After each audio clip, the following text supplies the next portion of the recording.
বেলা করেই মোটামুটি উঠেছি, যেহেতু আজকে রবিবার, এটা হচ্ছে রবিবারের সকাল। আর রণদীপের তো পরীক্ষা শেষ হয়েছে, রাজদীপেরও পরীক্ষা নাই।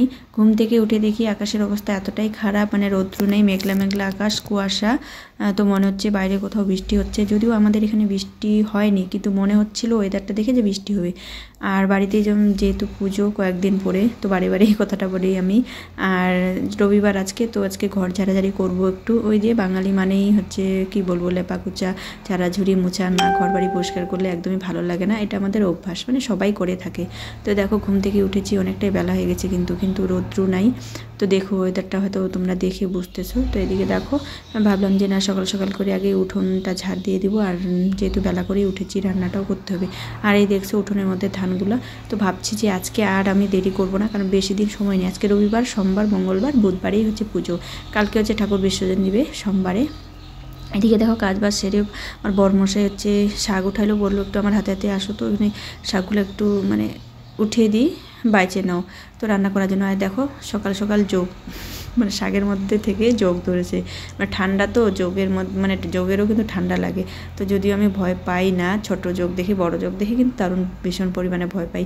এদিকে দেখো শাক টাক বাইচে পরিষ্কার করে নিয়ে আসলাম, আর নিয়ে এসে দেখো হাত মুখ ধুয়ে একবারে ফ্রেশ হয়ে আসলাম, রান্নাবাড়ি করব।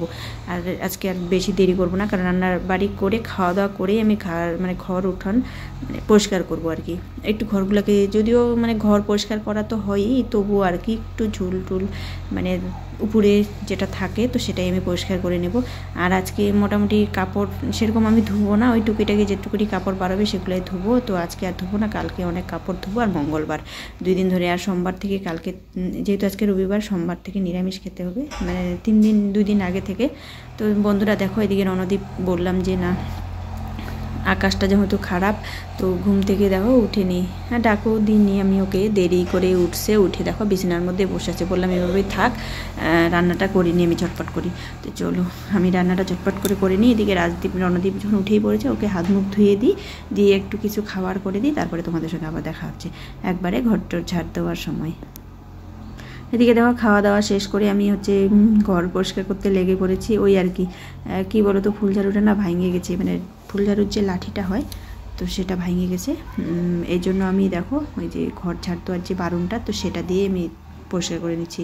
যদিও সেরকম একটা নোংরা নাই, কারণ ঝুল হচ্ছে ওই মাঝে সাঝে পরিষ্কার করা হয়, তবুও আর কি পুজো তো একটু কেমন একটা লাগে, কালী পুজো সব কিছু পরিষ্কার করতে লাগে, এই জন্যই হচ্ছে করতেছি। তো যাই হোক, এদিকে দেখো মোটামুটি ঘরের ভিতরগুলো পরিষ্কার করা হয়েছে। আর এই দেখো কাঁচা প্রদীপ দুটো, মানে দৃষ্টি প্রদীপ, এটা এই ঘরে ছিল, রাজদীপকে বললাম ওই ঘরে নিয়ে যা রাখ, কারণ এগুলো আগের দিন, পুজোর আগের দিন সব কিছু বাসন পরিষ্কার করতে হবে। পুজোর দিন না অনেকটা সময় লেগে যায়, যেহেতু এখন ছোটো দিনের বেলা না, সময় পাওয়া যায় না।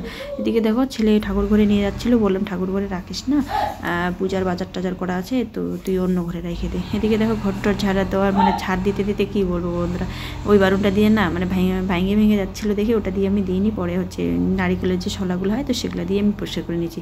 এদিকে পর্দা মর্দা যা ছিল সব কিছু খুলে নিলাম, ওই যে মানে ওই হাতের কাছে যেটুকুনি কাপড় বাড়াচ্ছে সেটুকুই পরিষ্কার করবো। তো টাটা, কেমন লাগলো তোমাদের?